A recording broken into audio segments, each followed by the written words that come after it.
Am I an expert dungeon master? Yes. Am I an expert in everything there is to being a dungeon master? No. Am I an expert in the rules of Dungeons and Dragons? No. Then how can you be an expert dungeon master? Because that's what I've studied for 35 years, utilizing a whole bunch of different tools and traits and getting better and studying how psychology works and applying it to the games, which makes me an expert. I've done it for long enough to where I know that. Now, am I good at everything in being a dungeon master? No. Am I an expert in everything there is to be a dungeon master?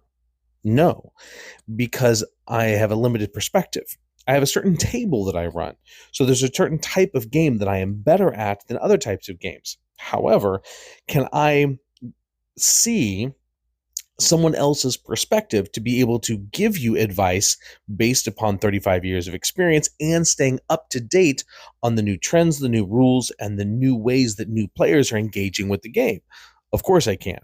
The reason I'm pointing this out is because there's a lot of people who say that you have to give a source or you have to do something to assert your expertise.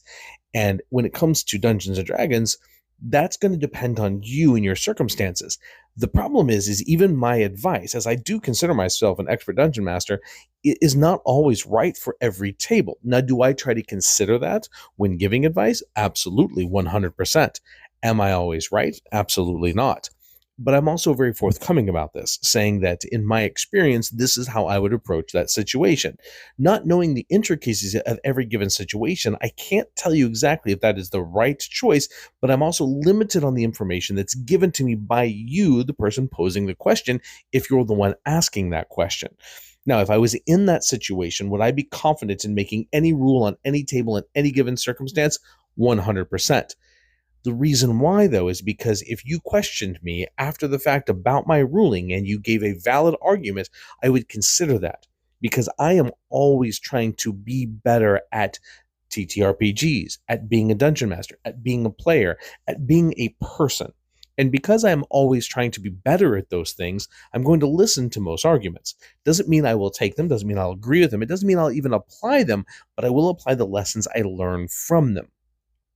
Being an expert does not mean you're always right, even in Dungeons and Dragons, because we are talking about a game that is very much based upon perspective and table situationships.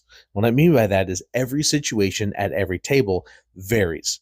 But listen to the people that help you be better, and the people that don't,